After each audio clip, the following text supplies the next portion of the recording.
Sasa watu wengi wamejiuliza sana kwa muda mrefu hasa kuhusiana na rais wa Burkina Faso Ibrahim Traore, kwamba inawezekanaje ni moja kati ya marais ambao wamepitia changamoto nyingi sana za kukoswa kuuawa mpaka kufikia hii siku ya leo.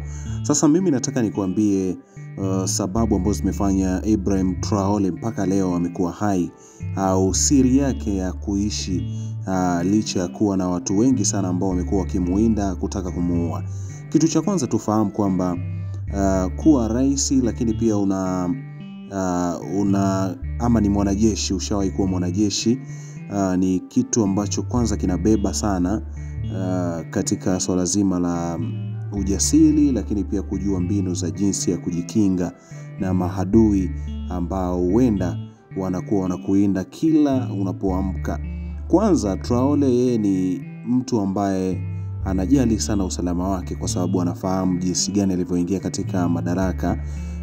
Ameingia katika namna ambayo hivyo vyote ni lazima utawindwa sana na watu ambao huenda walikuwa karibu sana na aliyekuwa rais wa nchi hiyo, lakini pia watu ambao ama wale viongozi ambao walikuwa pamoja wanamuunga mkono rais aliyekuwa madarakani.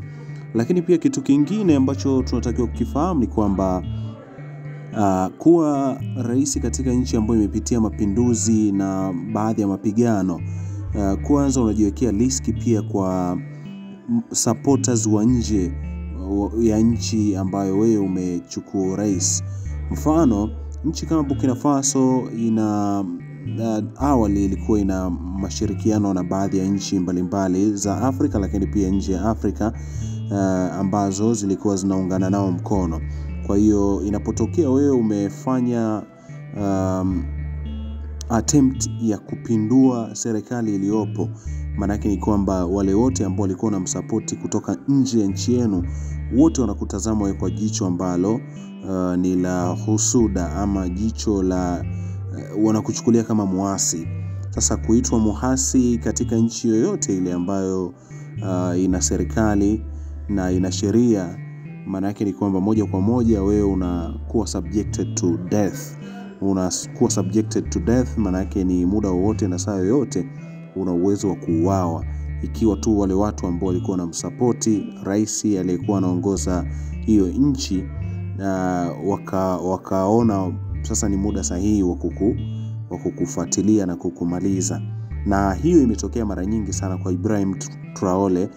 Majaribio ya kumuua ambayo yamefanyika karibia mara 9 mara 10, lakini mpaka sasa yuko hai. Sasa siri yake ndio hiyo ya kwanza, anajua mbinu za kujiweka salama, lakini pia mbinu yake ya pili ambayo inamfanya amekuwa salama mpaka saizi ni kufunga mipaka. Sasa hivi katika nchi ni ngumu sana kuingia ni Burkina Faso, maana yake pia unaingia ukiwa na agenda ambayo ina support, lakini pia sio tu kusupport, huo umeenda kwa ruhusa ama ridhaa rasmi kutoka kwake yeye mwenyewe, Rais Ibrahim Traore. Tunafahamu kwamba unapotoa mwanya mkubwa wa watu kuingia katika nchi yako, sio tu rais, lakini pia nchi inakuwa katika hali tete ya kiusalama. Kwa hiyo kwa Ibrahim Traore kuhakikisha amefunga mipaka, maana yake ni moja kwa moja ametengeneza mazingira rafiki sana kwa usalama wake. Mpaka sasa hivi kumfikia Ibrahim Traore, huenda wewe umekuwa ni labda wewe ni rais wa nchi nyingine jirani ambayo ina ukaribu sana na nchi yake ama na yeye binafsi, lakini pia ajenda yako ya kufika pale iwe imeshajadiliwa na kupitishwa na imethibitishwa kuwa ni kweli, kwa sababu Ibrahim Traore yeye ana wapelelezi ambao anafanya nao kazi, wapelelezi ambao amewapika kweli kweli. Wale ambao amekuwa nao katika jeshi ndio hao ambao anawatumia marafiki na watu wa karibu, watu wanaomkubali, watu waliomsupport mpaka amekuwa rais. Hao wote amewafanya kuwa watu wake ambao wanamfanyia uchunguzi ama wanamfanyia ukaguzi kabla ya mtu yeyote kuingia ama mtu yeyote kufanya chochote kwenye nchi yake. Mfano kama ilivyokuwa kwa rais wa ambaye ni marehemu John Pombe Magufuli hapa nchini Tanzania. ni moja kati ya marais ambao kama unakumbuka walikuwa wameweka heshima kubwa sana Afrika, lakini pia nje ya Afrika, kutokana na jinsi anavyoongoza, aina yake ya uongozi. Kwa hiyo kutokana na jinsi alivyokuwa anafanya kazi, ikambidi aweke channel kubwa sana ya usalama, na akawatambulisha maafisa usalama wengi sana huko katika mitaa. Kwenye kila kijio cha kahawa kuna afisa usalama, kwenye kila shule, kwenye kila sekta, hadi kwenye vikundi vya bodaboda kuna mtu wa usalama.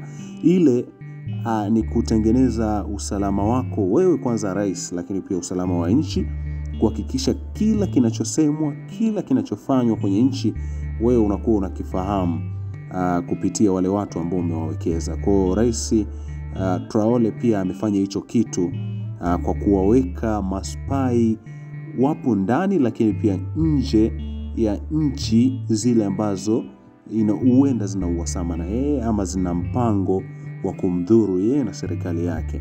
Kwa amewawekeza hao watu ambao wapo kwa ajili ya kuchunguza ama kukagua kila kinachoendelea, kila kinachosemwa na kila kinachofanywa na mtu yeyote, awe ni wa nje ama wa ndani ya nchi, ambaye ana mpango wa kuja ama kufanya chochote kuhusiana na nchi yake.